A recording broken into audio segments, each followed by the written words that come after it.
mais uma edição do Pod Café, que é o podcast oficial do Café Expresso, que vai estar disponível nas suas plataformas digitais, no Facebook, no YouTube e também no Spotify. E a gente conversa hoje com o professor Adelar Heinsfeld, doutor em História, professor aqui da Universidade de Passo Fundo, ele que tem se dedicado aí a pesquisar o imperialismo norte-americano nos países do chamado ABC, que são Argentina, Brasil e Chile, e a gente vai falar sobre os Estados Unidos. Donald Trump tem aplicado sanções e tarifaços aí pelo mundo em produtos que são exportados para os Estados Unidos. E o Brasil não ficou fora dessa. 50% de tarifa sobre exportações de produtos bem importantes para os norte-americanos, mas também produtos importantes para o Brasil. Quero saudar o professor Adelar. Obrigado pela sua participação aqui no Pod Café, professor. Obrigado pelo convite, sempre um prazer. Professor, primeiro gostaria de saber da sua impressão aí sobre esses tarifaços, especialmente o que está sendo aplicado pelo Brasil. O decreto foi publicado essa semana pelo presidente Donald Trump. O que isso significa na sua visão? Bem, Zuma dissesse bem, são impressões, né? Porque para fazer uma avaliação mais concreta da política de Donald Trump é um pouco complicado, né? Uma vez que o Trump ele não seguia por um projeto pré-determinado, ele é muito impulsivo, né? Então tem muito assim do calor do momento na tomada de decisões por parte dele, né? E ele se assessorou de um grupo que pensa mais ou menos igual também, né? Então não é um projeto pré-determinado.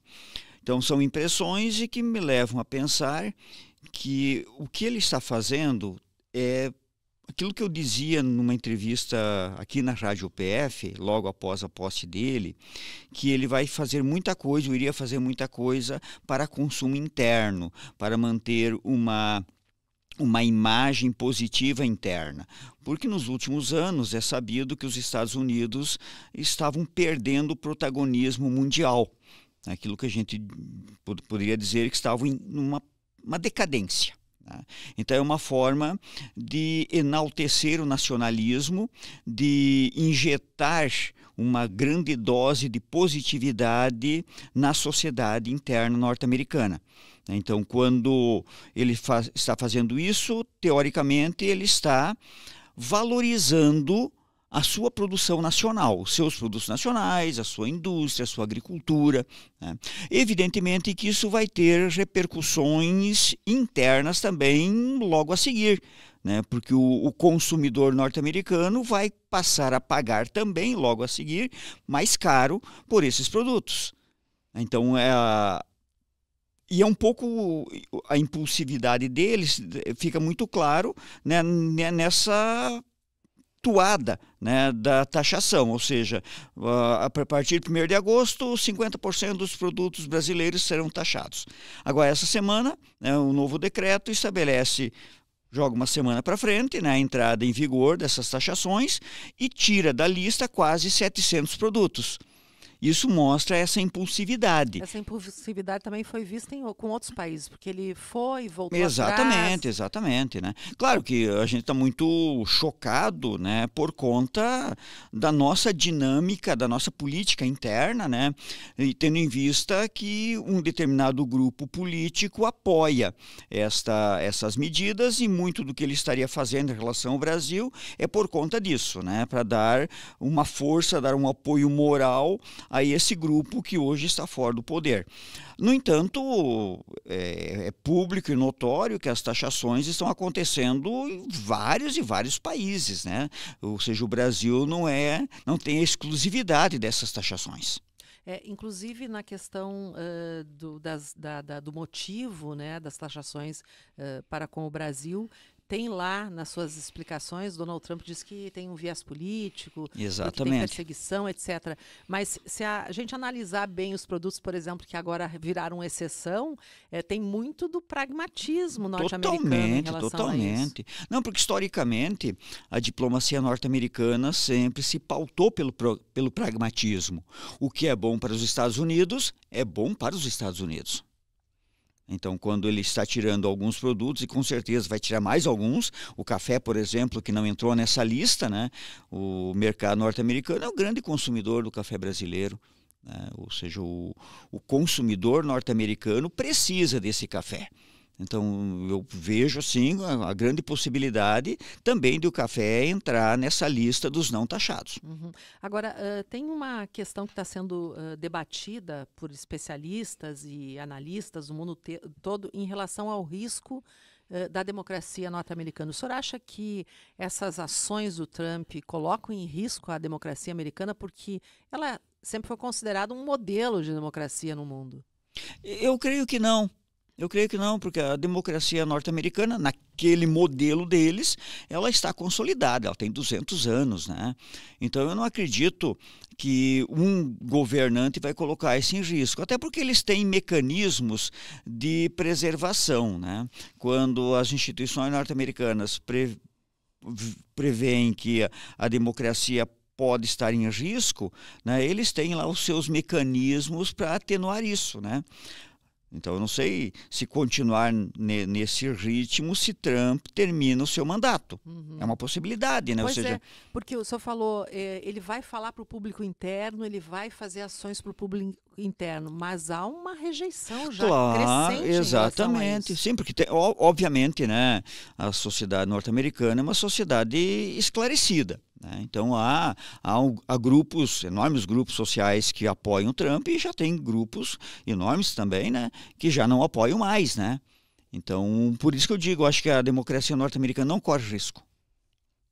Professor, bom, para a gente chegar a esse momento, a gente precisa entender um pouquinho a história e eu vou repetir aqui uma pergunta que até foi uma sugestão sua para a gente iniciar esse trabalho, esse podcast. Como o imperialismo norte-americano atuou historicamente e chegou até o Donald Trump? Eu tenho dito que a história nunca é passado, né, Zumara? A história sempre ela é presente, né? Então, para a gente entender essas práticas imperialistas que Trump está ressuscitando, inclusive, né, há toda uma base histórica por trás disso, né? Então, se a gente for ver o imperialismo norte-americano, ele começa a ser construído no século XIX. Então, a grande potência imperialista ela não surgiu do dia para a noite, né? Lembrando, né, os Estados Unidos é o primeiro país a fazer a independência na América, né? É o primeiro país, é o primeiro grupo social a romper com o colonialismo, 46 anos antes do Brasil, né?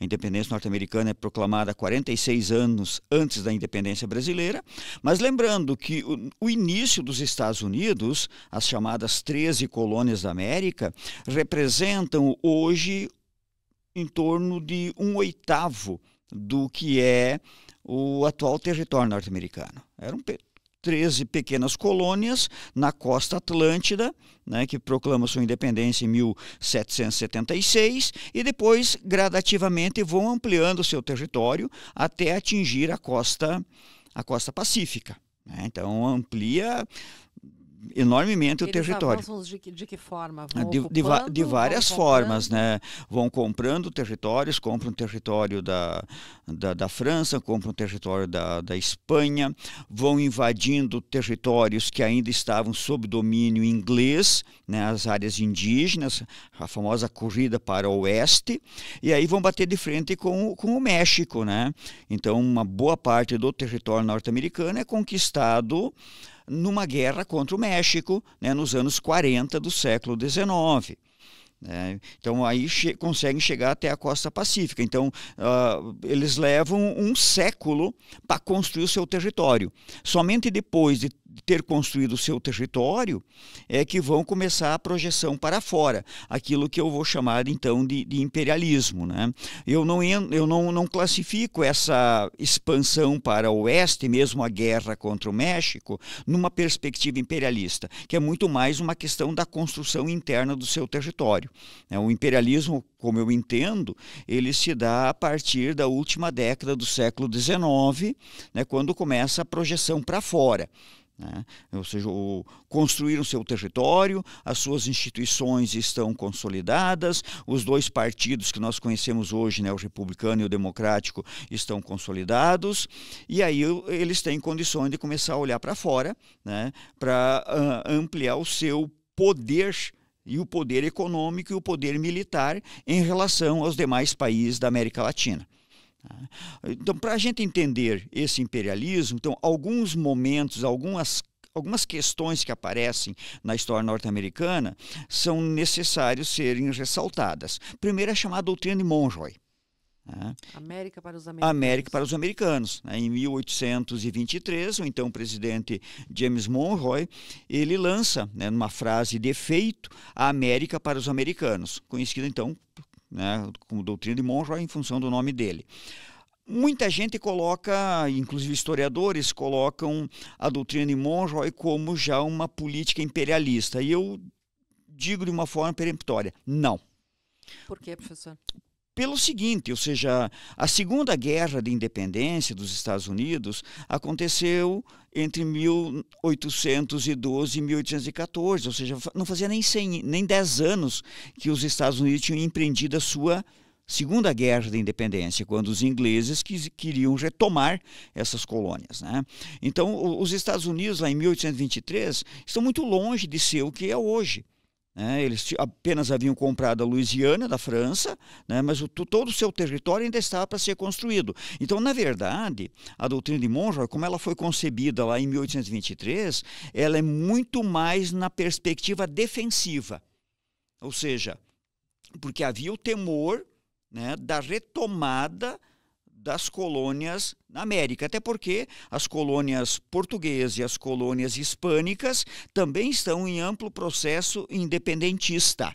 Então, assim, era uma forma de esse país recém-formado se precaver de uma possível retomada colonial. Mas aí eles pensavam só no território norte-americano ou também na América Latina? Aí que está a questão.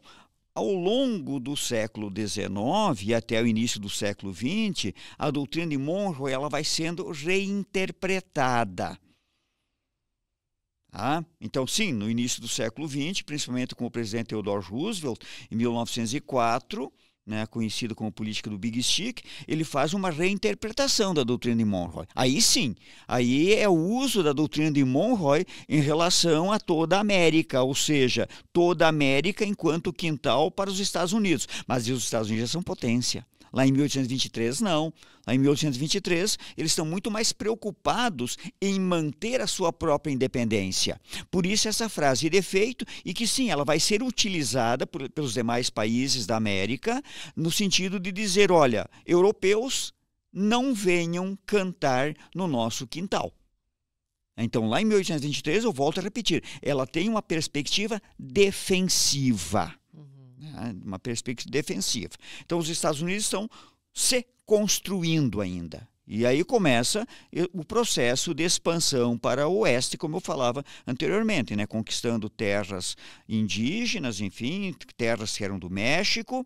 E aí, em 1845, tem um episódio importante que poderia parecer um episódio banal, mas a forma como ele vai ser utilizada posteriormente. Quando um jornalista chamado John O'Sullivan, ele vai elaborar aquilo que depois vai ser chamado da doutrina do destino manifesto. Quando ele, num editorial de jornal, ele vai dizer que os Estados Unidos tinham sido escolhidos para serem os guardiões de toda a América. Como o irmão mais velho, né, o primeiro país a fazer a independência, então os Estados Unidos teriam sido designados por Deus para levar a civilização a todos os demais povos da América. Quando ele diz isso, lá em 1845, é quando está iniciando o embate com o México, né? Quando o México perde praticamente 2/3 do seu território, toda a região do Texas, enfim, né? Passa para os Estados Unidos. Então, quando o Sullivan elabora essa doutrina, inicialmente era para consumo interno, ou seja, que os norte-americanos, né, teriam a responsabilidade moral de civilizar os povos indígenas dentro do seu território, os mexicanos e mais os afro, que nós temos um problema da questão escravista nos Estados Unidos. Tanto que 20 anos depois, nem 20 anos, né, nós teremos a guerra de secessão por conta da questão da escravidão. Então, assim, essa sociedade branca, norte-americana, do litoral atlântico, originário das antigas 13 colônias, teria a responsabilidade de civilizar todos esses povos, ou seja, indígenas, negros e mexicanos. Esse é um primeiro momento. Já no segundo momento, essa doutrina vai ser utilizada em relação ao restante da América. Ou seja, somos os responsáveis para manter, inclusive manter a democracia em todo o continente. Mas isso se mantém culturalmente até hoje. Até hoje, obviamente. Sim, sim, cada vez em quando se dá uma renovada. Né? Se a gente for ver, se mais recentemente, alguns presidentes, né? Bush, Reagan, né? E agora o próprio Trump, né?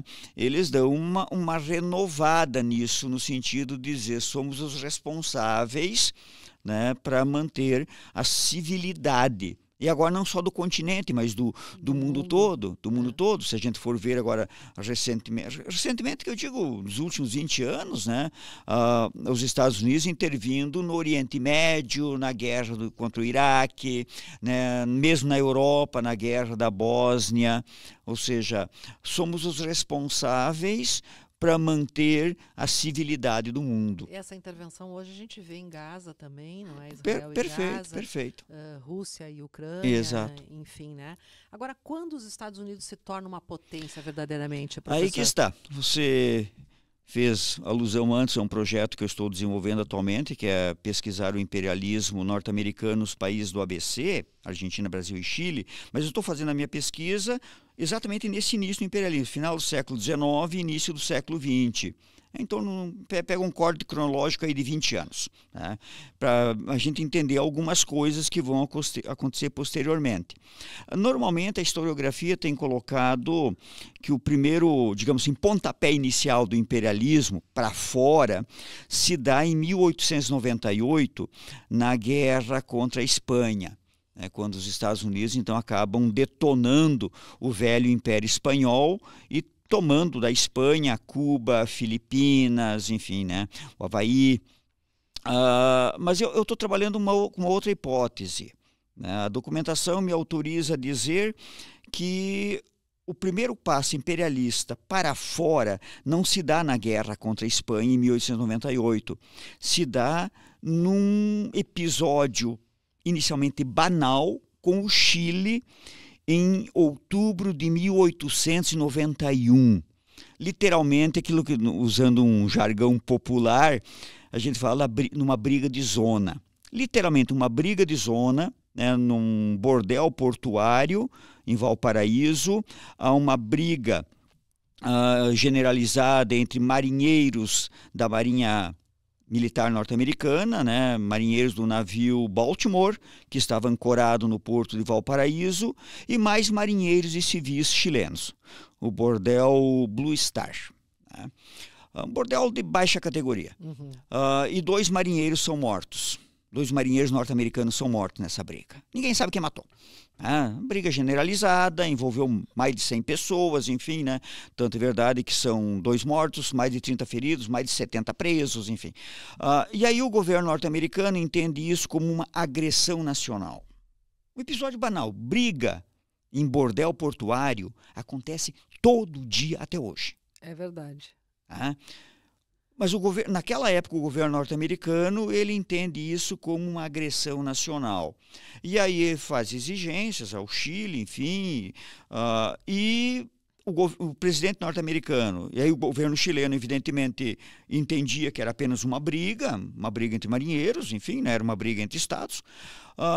O governo chileno não aceita as imposições norte-americanas inicialmente, e o então presidente Benjamin Harrison, em fevereiro de 1892, ele solicita ao Congresso Nacional autorização para declarar guerra ao Chile. E o Congresso autoriza. Tá? E aí o governo chileno acaba recuando, inclusive por interferência da diplomacia brasileira, por interferência da diplomacia argentina. O governo chileno recua e acaba indenizando a família dos 2 marinheiros, enfim, a coisa para por aí. Mas, enfim, foi a primeira declaração de guerra que os Estados Unidos fariam a um terceiro país. Tá? Então, isso, no meu entendimento, marca digamos assim, o pontapé inicial do imperialismo norte-americano, lá em 1892. E aí nós temos esse presidente que eu citava, o Benjamin Harrison, eu colocaria assim como o primeiro presidente imperialista norte-americano. Né? E que Trump tem um pouquinho de características dele. Né? Eu cheguei a dizer em algum momento aí que Trump é uma simbiose de 4 ex-presidentes norte-americanos e um deles é esse, Benjamin Harrison, né? Também do Partido Republicano. E a partir daí nós vamos ver uma série de episódios, né, principalmente aos países da América Central, de interferência direta norte-americana, já nos anos 1890. E aí, em 98, sim, nós temos a guerra contra a Espanha, né, o presidente William McKinley, né, que inclusive é o presidente que vai anexar o Havaí, né, o Havaí é anexado ao território norte-americano, né, uma prática totalmente imperialista, então, né, domínio sobre Cuba, enfim, sobre a Nicarágua. E aí nós temos uma sucessão de presidentes imperialistas, né?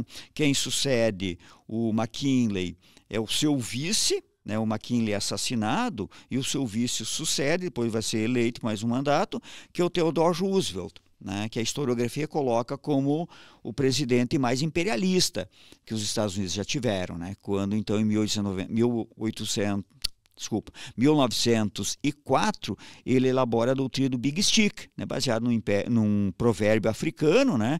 Se queres ter sucesso, fale macio e carregue um grande porrete.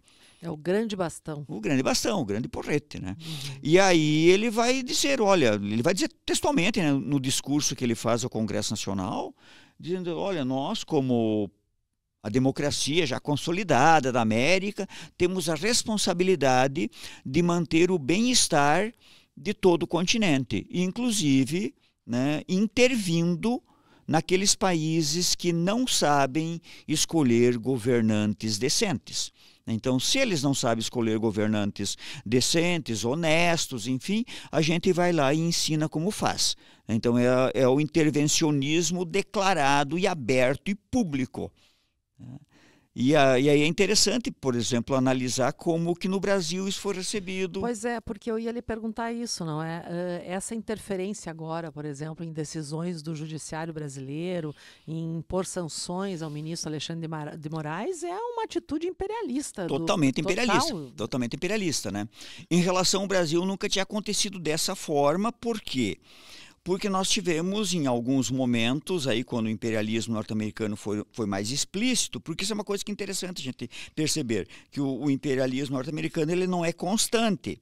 Ele tem momentos de mais agressividade e momentos de menor agressividade. Né? Então, Roosevelt, lá em 1904, a doutrina dele, a doutrina do Big Stick, no Brasil, ela vai ser bem recepcionada. O governo brasileiro vai bater palmas para a doutrina do Big Stick. Né? Por quê? Que aconteceu isso? Pelo seguinte, primeiro que havia havia começado uma proximidade diplomática Brasil-norte-americana. Porque, voltando a falar do século XIX, durante o século XIX o Brasil esteve mais ligado à Inglaterra, à órbita de influência inglesa. Quando o café se torna o principal produto de exportação brasileira, começa uma aproximação também diplomática com os Estados Unidos, aquilo que nós chamamos a diplomacia da agroexportação. Né? Porque, embora durante o século XIX o Brasil tivesse boas relações com os Estados Unidos, mas não havia uma proximidade maior. Então, quando os Estados Unidos se tornam o principal comprador do café brasileiro, há uma aproximação diplomática.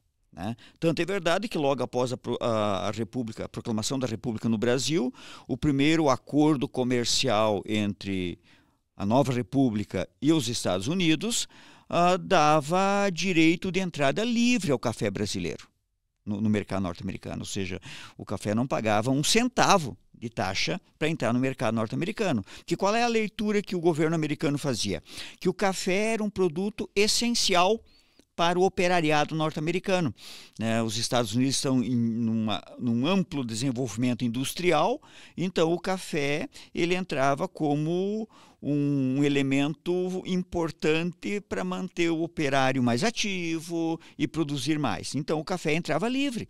Agora, fico pensando, vou pagar 50% de taxa. O café brasileiro já entrou de forma livre no mercado norte-americano. Desde o início dessa relação a partir do café, houve algum momento na história em que também se teve problemas de exportação ou essa é a primeira vez? Não. É histórica, então, essa sim, mas essa assim, situação. com essa veemência, é a primeira vez, né? A gente Primeira nunca vez. teve assim, né? E sim, nós tivemos outros presidentes que taxaram, mas nunca 50%, né? E aí, mas voltando à questão do Big Stick, por que o Brasil recepcionou positivamente? Primeiro, porque tem uma boa relação. Tem uma boa relação com os Estados Unidos naquele momento. E segundo, é um momento que o Brasil busca assumir a liderança na América do Sul.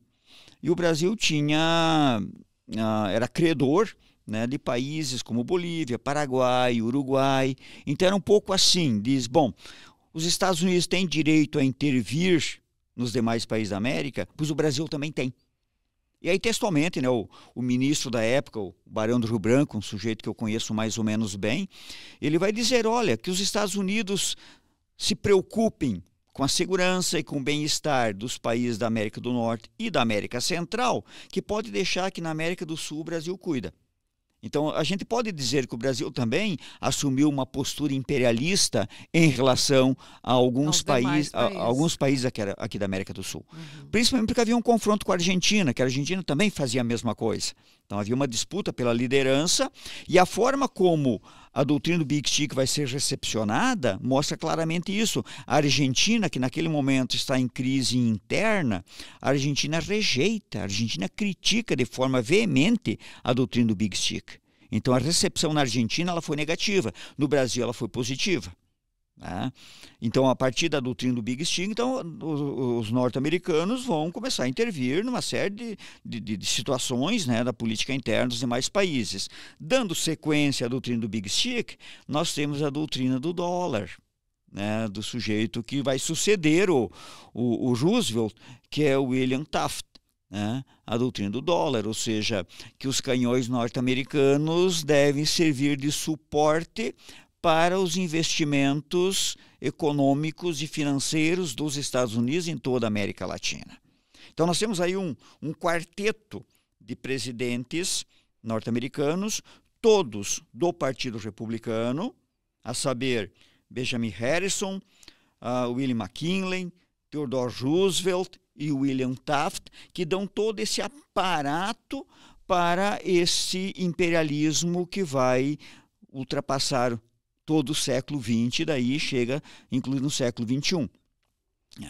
Então, assim, a partir do Taft, que nós temos aí um longo período que o Partido Democrata assume o poder nos Estados Unidos, e nós temos o episódio da Primeira Guerra Mundial, então nós temos assim um pouco de recuo, podemos dizer assim, um pouco de recuo desse imperialismo em relação à América Latina. E ele só vai ser retomado pós-Segunda Guerra Mundial. Aí é que ele se torna uma potência econômica. Exatamente. Também. A Primeira Guerra Mundial abre as portas aos Estados Unidos para o seu imperialismo econômico. Eles entram na guerra como uma potência média, considerando o cenário mundial, e saem da guerra como grande potência, como grandes vencedores que foram. Né? E aí temos a Segunda Guerra Mundial, novamente, ou seja, eles saem como vencedores, e aí é um outro contexto, que é o contexto da Guerra Fria. É o contexto da Guerra Fria, e aí fica muito claro, né, que a América Latina faria parte desse quintal norte-americano, dentro da questão da Guerra Fria. E aí, de novo, nós temos uma série de episódios que denotam claramente esse imperialismo e a recepção que o Brasil faz, né? Ou seja, logo após a Segunda Guerra, né? No governo do Marechal Dutra, aqui no Brasil, né? Há uma americanização deslavada da diplomacia e da economia brasileira, né? Ou seja, aquilo que na historiografia a gente diz que foi uma concessão sem benefícios, né? Ou seja, tudo o que foi concedido aos norte-americanos, enfim, não houve reciprocidade, não houve benefícios, enfim, né? E aí, nesse contexto da Guerra Fria, aí daria uma lista enorme, né, de países que vão sofrer interferência e intervenção norte-americana. O Brasil, em vários momentos, vai aparecer, né? No episódio 64. Não, eu diria antes, no episódio de 54, né? Que leva à morte do então presidente Vargas, tem a ver também com esse imperialismo, né? Com a presença muito forte de empresas norte-americanas, até por conta daquela política que o Vargas havia estabelecido, de o petróleo é nosso, enfim, né, a nacionalização do petróleo, e que evidentemente as petrolíferas norte-americanas não acharam nem um pouco engraçado. Então, assim, há muita pressão, né, há investimento em alguns estados brasileiros, principalmente estados oposicionistas ao governo Vargas, né, São Paulo, Rio, Minas, né? E a imprensa, principalmente desses 3 estados, vai receber muito suporte financeiro, né, dessas grandes empresas, ou seja, a propaganda deslavada, né, dessas empresas, exatamente nessa imprensa, nesses jornais que faziam oposição ao Vargas, né? Então, o governo Juscelino também, né, normalmente a gente vê o Juscelino como um entreguista, né? Há um setor da historiografia que coloca o Juscelino como entreguista, que abriu as portas do Brasil ao capital internacional, enfim. Na verdade, não é bem assim, né? O Juscelino, talvez uma das coisas mais interessantes, no sentido assim, de antes de agora. Esse episódio aí do governo brasileiro enfrentar o governo norte-americano, talvez o episódio que isso teria ficado mais explícito foi no governo do Juscelino, né, quando ele lança a chamada Operação Pan-Americana. Ele escreve uma carta até um pouco mal educada ao Eisenhower, né, o general Eisenhower, que era o presidente norte-americano, e diz, olha, vocês ficam falando em comunismo, né, mas vocês não se dão conta de que essa política de vocês que promove uma miséria cada vez maior na América Latina é que vai proporcionar um ambiente propício a esse comunismo que vocês tanto falam. Então, o Juscelino dá uma bela puxada de orelhas no governo norte-americano. E em função da Operação Pan-Americana, né, desse posicionamento, é que também abre caminhos para que o governo brasileiro, o próximo governo, que é o Jânio Quadros, consiga estabelecer a chamada política externa independente, né? O Jânio, embora muita gente o considere meio louco, meio doido, enfim, né? Que renunciou com 7 meses de governo, mas ele plantou uma das coisas mais importantes na diplomacia brasileira, que foi a política externa independente.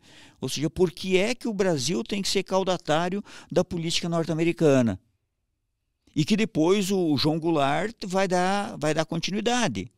Então, quando a gente vai analisar o golpe aí sim de 64, sim, a presença norte-americana uma presença de uma forma muito presente mesmo, estavam né? contrariando justamente essas medidas. Exatamente. São governos que contrariavam interesses, né, das grandes empresas norte-americanas. Professor